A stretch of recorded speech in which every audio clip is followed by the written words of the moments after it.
কোনো মেয়ে যদি পাড়ার কোনো ছেলের সাথে প্রেম করে, তখন পাড়ার লোকে হাজার রকম কথা বলবে। কেউ এবার সেই মেয়েটি যদি কোনো প্রতিবাদ না করে, তখন বলবে কি, হ্যাঁ মেয়েটার না অনেক দোষ আছে, কথা বলবে কি, প্রতিবাদটা করবে কি, দোষ আছে বলে ওই জন্য চুপ করে আছে। আর যদি কোনো মেয়ে প্রতিবাদ করে, তখন বলবে কি, ওহ চোরের মায়ের বড় গলা, নিজের চরিত্র ঠিক নেই আবার চেঁচাচ্ছে। তা আমরা এইভাবে মেয়েদেরকে সবসময় অপমান করে থাকি, এটা অন্যায়।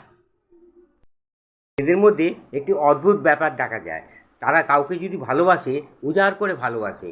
আবার ভালোবাসার টানে তারা যেমন এক কাপড়ে ঘর ছেড়ে বেরিয়েও আসতে পারে, আবার ভালোবাসার অসম্মানে তারা সব কিছু ছুঁড়ে ফেলে দিয়ে চলেও আসতে পারে। যার ঘরে মেয়ে আছে, মনে হবে যেন চাঁদের আলো ভরে গেছে। আর মেয়ে হচ্ছে আমাদের ভাগ্যলক্ষ্মীর মতো। যার ঘরে মেয়ে নেই, তার ঘরে কোনো সৌন্দর্যও নেই, তার ঘরে শুধু অন্ধকার আর অন্ধকার। সামান্য কারণে মাথা গরম করবে না, তাহলে পরে কিন্তু কষ্ট পাবে। আর সহজে যাকে তাকে বিশ্বাস করবে না, তাহলে কিন্তু ঠকে যাবে। আর অন্যকে কখনো আপন মনে করবে না, পরে বুঝতে পারবে কেউ কারো নয়। কারো কিন্তু ক্ষতি করো না, কারণ পরে যখন আফসোস করবে যে আমি তার ক্ষতি করলাম, আমি তার কাছ থেকে একটু ক্ষমা চেয়ে নিই, কিন্তু তখন তাকে তুমি খুঁজে পাবে না। কিংবা তোমার মৃত্যু সময় চলে আসবে, সেই সময় তুমি ক্ষমা চাইবার জন্য তাকে যে খুঁজবে তাও পাবে না। কি হলো, বসে কি চিন্তা করছো? তোমার ভবিষ্যতের কথা চিন্তা করছো? তুমি ভুল করছো। একটা কথা মনে রেখো, আমাদের এই পৃথিবীতে যিনি আমাদের জীবন দান করেছেন, তিনি সকলের জন্য সব রকম ব্যবস্থা করে রেখেছে। চিন্তা করে কোনো লাভ হবে না। যা কপালে যা আছে তিনি তাই ব্যবস্থা করে রেখেছেন। তাই বলছি, বসে বসে ওরকম চিন্তা করে সময় নষ্ট করে লাভ নেই। তুমি যে কাজ করছো সে কাজে মন দাও, সব ঠিক হয়ে যাবে। ধৈর্য ধরে পরিশ্রম করে যাও, মাথাটা ঠান্ডা রাখবে, মন দিয়ে কাজ করে যাবে, কারোর সঙ্গে কথা কম বলবে। দেখবে একদিন তোমার সফলতা আসবেই, তখন সবাইকে তুমি দেখিয়ে দেবে। তোমার জীবনে যেটা পাওয়ার খুব আশা ছিল, সেটা তুমি পাওনি, এই জন্য তুমি দুঃখ করো না। একটা কথা মনে রাখবে, যেটা তুমি পাওয়ার আশা করেছিলে সেটা পাওনি, কিন্তু তার পরিবর্তে হয়তো খুব ভালো কিছু তোমার জন্য অপেক্ষা করছে। কেউ যদি সুসংবাদ বা দুঃসংবাদ শোনাতে আসে, তার বলার আগেই মুখ দেখলে বোঝা যায়। যেমন কেউ যদি সুসংবাদ শোনাতে আসে, তার বলার আগেই তার মুখটা বুঝতে পারা যায়, তার মুখটা কিন্তু উজ্জ্বল থাকে, কারণ শব্দের থেকে আলোর গতিবেগ বেশি। কোনো মানুষ সমাজে যদি অসামাজিক কাজ করে যায়, তখন তাকে সুপ্রতিষ্ঠিত করা, ভালো করার কোনো মানুষ পাওয়া যায় না। কিন্তু সমাজে কেউ যদি ভালো কাজ করে থাকে, তাকে অসামাজিক তৈরি করার মানুষের অভাব হয় না। প্রতিশোধ নেবে বলছো? যারা একদিন তোমার ক্ষতি করেছিল, যাদের জন্য তুমি জীবনে উন্নতি করতে পারোনি, তাহলে তুমি ভুল করছো। প্রতিশোধ যদি তোমার নিতেই হয়, তুমি নিজেকে সুন্দর করে গড়ে তোলো। তোমার এই সফলতা দেখে যারা একদিন তোমার ক্ষতি করেছিল, তারা নিজেরাই ছোট হয়ে যাবে। এটাই হচ্ছে আসল প্রতিশোধ। একটি পাখি আকাশে উড়তে উড়তে যখন সে হাঁপিয়ে যায়, তখন একটি বড় বিল্ডিংয়ে তার নিচে বসে থাকে। বসে সে নিচের দিকে দেখে সে কত উঁচুতে বসে আছে, কিন্তু সে ভয় পায় না যে সে যদি পড়ে যায় তাকে কে বাঁচাবে, কারণ তার যে দুটো ডানা আছে।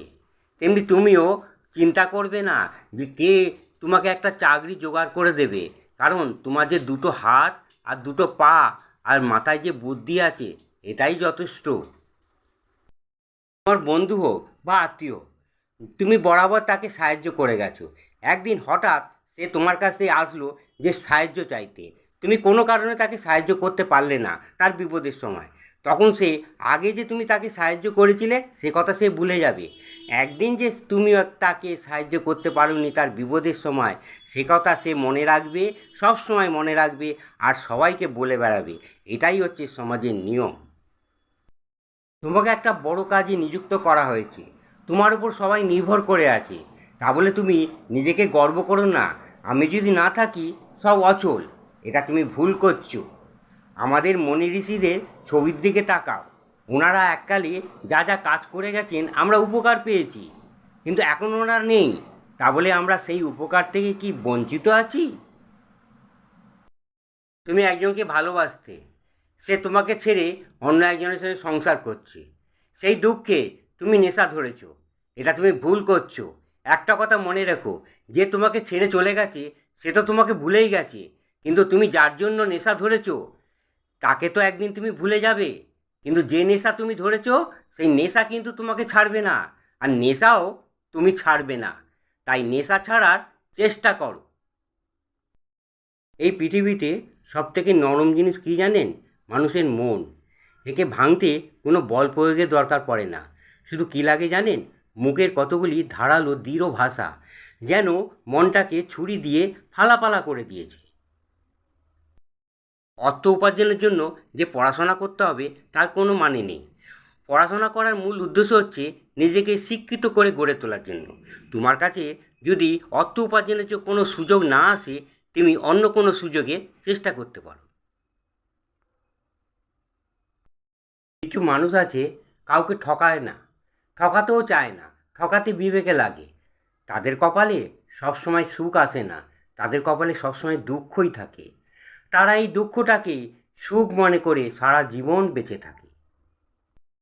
কোনো মানুষ জন্মগতভাবে খারাপ হয় না, তাকে খারাপ তৈরি করে কে? সে যে পরিবেশে বড় হয়ে ওঠে সেই পরিবেশ। আমাদের এই পৃথিবীতে যে বড় বড় অপরাধগুলি ঘটে সেগুলো কে সৃষ্টি করে জানেন? আপনার ওই হাতের কলমটি। আমরা শুধু শুধু দায়ী করি কাকে জানেন? যার হাতে একটি অস্ত্র থাকে, তার এই হাতের অস্ত্রটিকে। অনেক দারিদ্রের মধ্যে অতি কষ্টে নিজেকে সুপ্রতিষ্ঠিত করার জন্য তুমি আস্তে আস্তে চেষ্টা করে যাচ্ছ।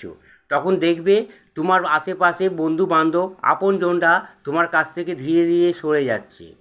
একদিন যখন তুমি সুপ্রতিষ্ঠিত হয়ে গেছো, তোমার চারধারে প্রাচুর্য ভর্তি, তখন দেখবে আবার সেই বন্ধু বান্ধবরা আপনজনরা একদিন যখন চলে গেছিলো আবার তোমার কাছে ফিরে আসছে আস্তে আস্তে।